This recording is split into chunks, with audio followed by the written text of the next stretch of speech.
जिना के बारे में उन्होंने जो कहा था, हम तो जिना के सख्त मुखालिफ है, इसलिए भारत को अपना वतन माने।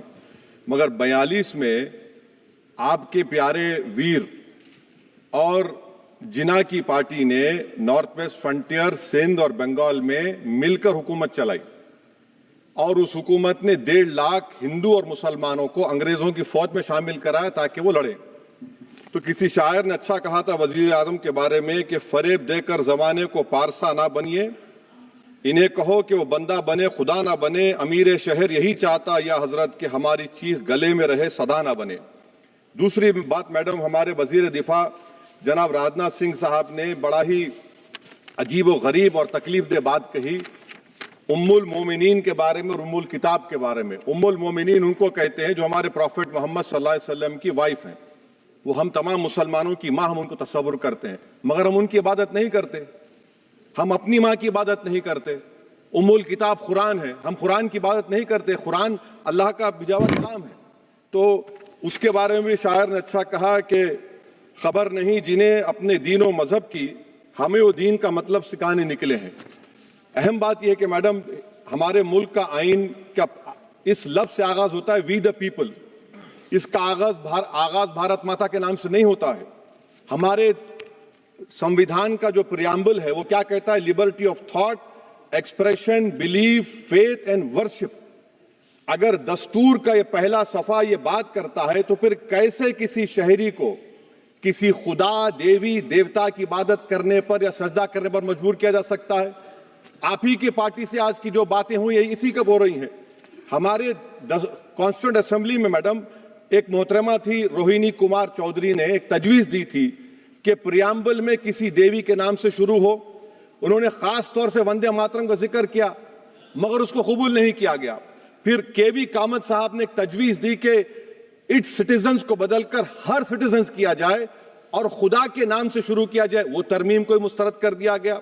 हमारे संविधान का उसूल यह है कि भारत क्या है, उसकी अवाम है, अवामी कानून की मुसन्निफ है, अवाम की मर्जी से सबसे बालातर है, अवामी हाकिम है। मुल्क किसी खुदा, देवी, देवता, मजहबी इलामत के नाम से नहीं चलता, ना मुल्क किसी एक मजहब की मिल्कियत है।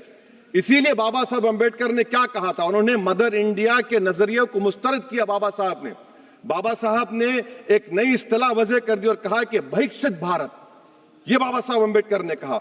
अब मैडम, अगर मजहबी आजादी इस आइन का बुनियादी उसूल है तो सवाल यह पैदा होता है कि उस वक्त हमारे जो कॉन्स्टिट्यूंट असेंबली के प्रेसिडेंट थे जनाब राजेंद्र प्रसाद साहब ने किस बुनियाद पर वंदे मातरम को कौमी तराना करार दिया? ना तो कोई सेक्युलर रेजोल्यूशन है इसके बारे में। मैडम, मैं आपको बताना चाहूंगा कि जुडिशरी क्या कहती है।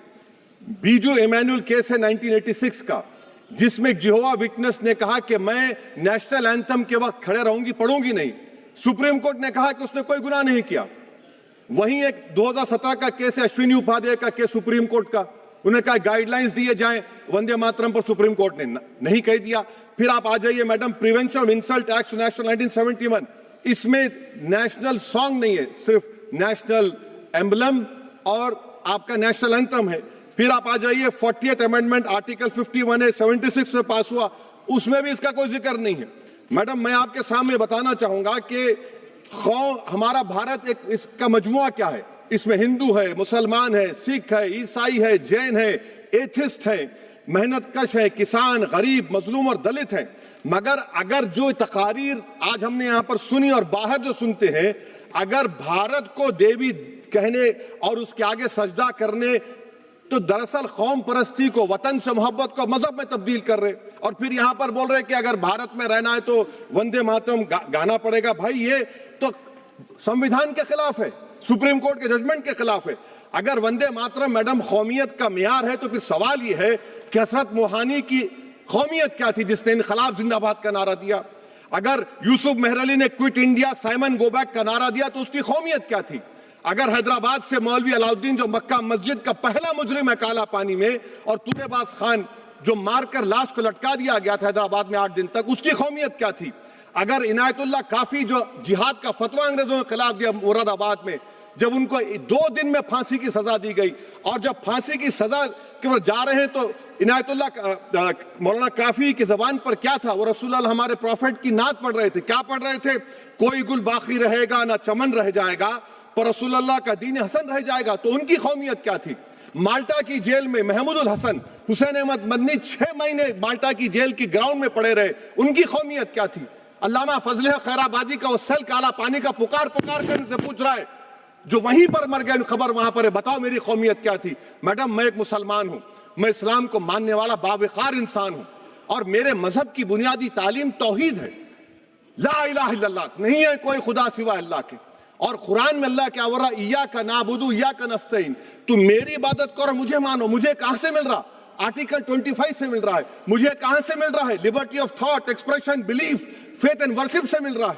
तो इसको जोड़ना ये बहुत ही खतरनाक होगा। और हमारे प्रॉफिट मोहम्मद सल्लल्लाहु अलैहि वसल्लम जब मदीने को गए तो उन्होंने उस वतन के लिए दुआ की, कहा कि अल्लाह मदीने की मोहब्बत हमारे दिलों में और इजाफा कर दे, मक्के से ज्यादा कर दे। तो ये इस्लाम, मुसलमान होना, हमारे ईमान में मुल्क की मोहब्बत बीच में नहीं आती, और मुल्क से मोहब्बत है और रहेगी हमेशा, क्योंकि ये अजीम कुर्बानियां यहां पर शामिल है जिन्होंने जंग आजादी में हिस्सा नहीं लिया। आज अगर वो वतन की मोहब्बत का दर्ज देंगे तो बड़ा गलत होगा। मैडम, मैं आपके सामने एक चीज पढ़ूंगा। 1937 रविंद्रनाथ टैगोर ने लेटर लिखा सुभाष चंद्र बोस को। मैं सिर्फ, किसी ने नहीं पढ़ा ये। क्या कहा टैगोर साहब ने? But parliament is a place of union for all religious groups and there the song cannot be appropriate. When Bengali Muslims show sign of stubborn fanatism, we regard it intolerable. When we too copy them and make unreasonable demands, it will be self-defeating. ये मैं इसको ले करूंगा madam, आप देख लीजिए। फिर दूसरी तरफ मैडम आप आ जाइए, मैं यहाँ पर बैठकर, हाँ, जितने तकारीर यहाँ पर हुए सब जनगण मन पर तनकीद किए। तो मैडम मुझे ये कहना पड़ेगा कि जनगण मन पर आप लोग इतनी तकलीफ क्यों उठा रहे हैं? आखिर इतनी तकलीफ क्यों है? तो मैं जब जाकर देखा तो मुझे 28 दिसंबर का ऑर्गेनाइजर मैगजीन का आर्टिकल मिला, जिसमें ऑर्गेनाइजर लिखता है कि what is the moral sanction behind government choice of Jana Gana Mana, except that it can be made an item of entertainment at the sumptuous parties thrown by government officials. आप बताइए, इसका बोलेंगे आप? और फिर उसके काइंड कैसा करते हैं? It will mean we can not love our motherhood. Madam please, it will mean that Vande Mataram is buried alive with the word Jan Gan Mana on the tombstone, for the tomb will also be of Jan Gan Mana of the will of the people. इस पर आप क्या बोलेंगे? Madam, मैं आपको ये बताना चाह रहा हूं कि वतन की मोहब्बत हमारे लिए बहुत अहम है, मगर ये बताइए हमको कि अभी मैडम यहाँ पर आनंद मठ के बारे में बहुत कुछ कहा गया। मैं सिर्फ 2 मिसालें आपको देता हूं। आनंद मठ के पेज नंबर 70 और 80 को पढ़ लीजिए। इसके बाद सनातन जहां मुसलमानों के घर पाते थे, इन्हें आग लगा देते थे। आप पेज नंबर 98 पढ़िए। हमें सिर्फ इन मुसलमानों को जड़ से खत्म करना है क्योंकि खुदा के दुश्मन बन चुके हैं। फिर आप पेज नंबर 115-16 दीजिए। फिर मुख्तलिफ इलाकों में मुसलमानों को सजा देने के लिए भेजे जाते, जहां मुसलमान आबादी नजर आती जला दिया जाता। फिर आप देख लीजिए मैडम, सफे नंबर 120 पेज 120, बंकिम लिखते हैं कि सनातियों को मालूम नहीं था कि अंग्रेज हिंदुस्तान को निजात दिलाने वाले हैं।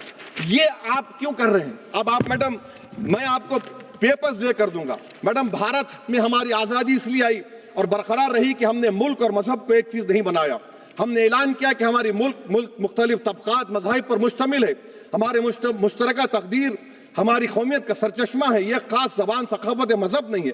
अगर वंदे मातरम का मतन कौम और मजहब को एक बना देता है, अगर हम इसे टेस्ट बनाते हैं वफादारी का, तो फिर मान लीजिए कि यह गांधी, अंबेडकर, टैगोर, बोस और लाखों आजादी के सिपाहियों की सोच को छोड़कर गोडसे की सोच की हिंदू कौमी परस्ताना, मैडम खत्म कर रहा हूं, कौमी हिंदू कौम परस्ताना को अख्तियार करेंगे। मुझे वतन से बेइंतहा मोहब्बत है मैडम, और इंशाल्लाह हमेशा रहेगी। मगर बावजूद इसके कि मेरी मस्जिद, मेरी इबादत गाह, मेरे कपड़े, मेरे कारोबार पर हमले होते, मगर मैं फिर भी कहता हूं कि वतन मेरा, हर वतन को हम छोड़कर नहीं जाएंगे। मगर हुब्बुल वतनी का क्या मुतालबा है? हुब्बुल वतनी ये कहता है कि वतन से मोहब्बत है तो जुल्म को खत्म करो, गरीबी को खत्म करो, बेरोजगारी को खत्म करो, जबर का खात्मा करो, अमन का गहवारा बनाओ, पाकिस्तान की दहशतगर्दी को खत्म करो, एक्सप्लॉयटेशन को रोको, शरारत को रोको, मुल्क के खिलाफ की जाने वाली साजिश खत्म करो। मैडम, भारत एक चमन है जहां पर हर फूल को खिलना चाहिए और अगर कोई इस फूल का अगर पूरे फूल खिलेंगे तो उसकी खुशबू से ये वतन मौतर होगा, मगर अगर इस चमन का माली ये कहेगा कि एक ही फूल खिलेगा, तो मैं जिम्मेदारी के साथ कह रहा हूं, अगर एक ही फूल खिलेगा तो वो सहरा बन जाएगा और माली माली नहीं रहेगा, वो जल्लाद कहलाएगा। तो इसीलिए मैडम हम उम्मीद करते हैं कि हुकूमत इस पर जोर जबर ना करे। मेरा राइट है, यकीनन मैं जानता हूं कि आजादी के लड़ाई में वंदे मातरम का नारा था, मगर अगर आप इसको जबर करेंगे तो ये संविधान के खिलाफ है। वफादारी का सर्टिफिकेट हमसे मत लीजिए मैडम, खत्म कर रहा हूं, वफादारी का सर्टिफिकेट हमसे मत लीजिए। आपके बुजुर्गों के कोई एक किताब में लिख के क्या लिखा बता दीजिए, कहां पर क्या लिखा हुआ है। तो मैं मैडम मैं इस शेर पर अपनी बात को खत्म कर रहा हूं मैडम, मैं इस शेर पर अपनी बात को खत्म कर रहा हूं मैडम, मैं अपनी बात को खत्म कर देता हूं मैडम, क्योंकि आप बहुत जल्दी में हैं। कि भारत जिंदाबाद, हिंदू मुसलमान जिंदाबाद, दलित जिंदाबाद, ईसाई जिंदाबाद, आदिवासी जिंदाबाद, जो किसी खुदा को नहीं मानते वो भी जिंदाबाद, और मैडम सब पिछड़ा सब आ गया इसमें। तो हम उम्मीद करते कि इस रूह को आप समझेंगे, अगर आप सिर्फ अपनी आइडियोलॉजी को लेकर चलेंगे। और आखिर में मैडम, जनाब बंकिम चंद्रा साहब के बारे में मैं आपके सामने डॉक्यूमेंट लेकर रहा हूं कि उन्होंने बीए का एग्जाम पास नहीं किया था, 7 मार्क्स से फेल हो गए थे, ये भी रख रहा हूं। तो आप जिसको लिटरेरी जायंट बता रहे, ये नहीं है। बहुत बहुत शुक्रिया मैडम।